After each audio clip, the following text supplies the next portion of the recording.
Las reacciones u omisiones y los eventuales incumplimientos legales del gobierno desde la denuncia por violación en contra del ex subsecretario Monsalve nos han permitido conocer el tras bambalinas del Ejecutivo y, por tanto, ser testigos del caos que campea en la Casa de Gobierno, lo que nos explica en parte la incapacidad para percibir, enfrentar y resolver los diversos problemas que afectan a Chile por parte de este gobierno.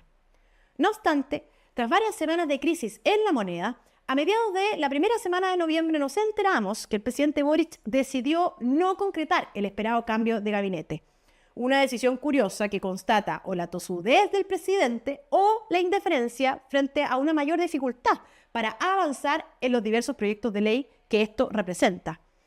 Puede ser que el propio Ejecutivo haya entendido que a esta altura es difícil llevar adelante cambios estructurales y por eso muchos de sus ministros prefieren la comodidad del poder que seguir en otros lados con la épica que los llevó al gobierno en 2022, como sería el caso de que muchos fueran a la parlamentaria.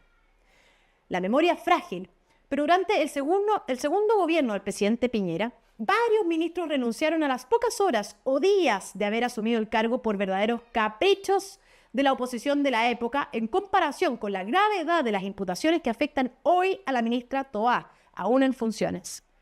Recuerdo al exministro de Cultura, Mauricio Rojas, que duró menos de 24 horas en el cargo porque a la izquierda más vociferante le desagradó su opinión sobre el Museo de la Memoria, plasmada en uno de sus libros publicado con anterioridad a la fecha en que asumió el cargo. O la exministra de la Mujer, Macarena Santelices, cuyo nombramiento simplemente disgustó a los grupos feministas opositores por ser ella pariente del general Augusto Pinochet. Sin embargo, este doble estándar de parte de la izquierda, o más bien la ausencia de un estándar que les aplique a sí mismo, oculto, tras un supuesto cambio de opinión cuyos fundamentos nunca explican, ha sido su forma habitual de proceder, por tanto, a esta altura a casi nadie le asombra. En efecto, uno puede haber estado a favor o en contra de las decisiones que tomó el presidente Piñera en los casos aludidos. De hecho, yo, como muchos, no estuve de acuerdo. Sin perjuicio, es claro que estas resoluciones tuvieron presente lo importante que es que los ministros gocen de cierta aceptación o al menos tolerancia por parte de las distintas fuerzas políticas. Y por cierto, es muy relevante que tengan la capacidad para ejercer tan altas responsabilidades de Estado. Por el contrario, la relación entre el gobierno y el parlamento se complejiza y la fortaleza del Ejecutivo, muy relevante en un sistema presidencial como el nuestro, se deteriora. Por otro lado, más allá de las distintas consideraciones o comentarios que merece el caso Monsalve, Toá, Orellana, Boric y otros, quien tolera lo más grave, acepta lo menos grave con facilidad. Por tanto, es lógico pensar que después de que el gobierno decidiera mantener al subsecretario denunciado por violación más de 48 horas en su cargo, no estimara necesario la renuncia de las ministras Toá u Orellana por eventuales incumplimientos a la ley, incapacidad y otras diversas torpezas políticas.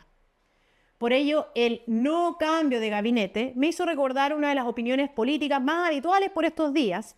relativa a la crisis de confianza en las instituciones, ya que pocos gobiernos han banalizado más las figuras presidencial y ministeriales que el gobierno de Gabriel Boric. Conservar el mismo gabinete a pesar de la crisis es eso, trivializar las instituciones para que éstas, al final del día, no puedan cumplir con sus objetivos. En efecto, nuestro principal problema hoy no son las instituciones en sí mismas,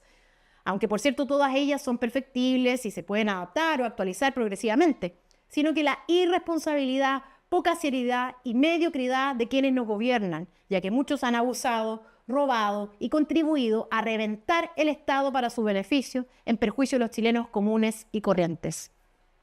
Incluso los ministros que en un principio fueron considerados como los adultos de la moneda han actuado con poca responsabilidad, como el ministro Mario Marcel, quien hace pocos días transparentó que los economistas calificados por el mismo gobierno como los agoreros del crecimiento, en realidad tenían razón. La economía chilena no crecería o el crecimiento sería más mediocre aún que la propia proyección del Ejecutivo. No es bueno repetir que nuestras instituciones están en crisis, porque primero, esta afirmación es útil para eximir de responsabilidad a quienes nos gobiernan frente a la opinión pública, lo que no es más que una variante de su modus operandi habitual. Además, es funcional al proyecto refundacional de la izquierda, puesto que todavía conservan la aspiración de una nueva constitución para Chile, es decir, nuevas instituciones, a pesar del amplio rechazo de los chilenos a su proyecto el 4 de septiembre del 2022. Por otro lado, creer que las instituciones no son el problema no significa ignorar que muchas de ellas deben adaptarse en diversos aspectos. A la luz de los recientes casos de corrupción, por ejemplo, resulta claro que el sistema de designación de los jueces de los tribunales superiores de justicia debe reformarse para que en la elección de los magistrados se priorice el mérito, la carrera funcionaria y no otras consideraciones que le hacen mal a la justicia, como el cueteo político y el activismo judicial.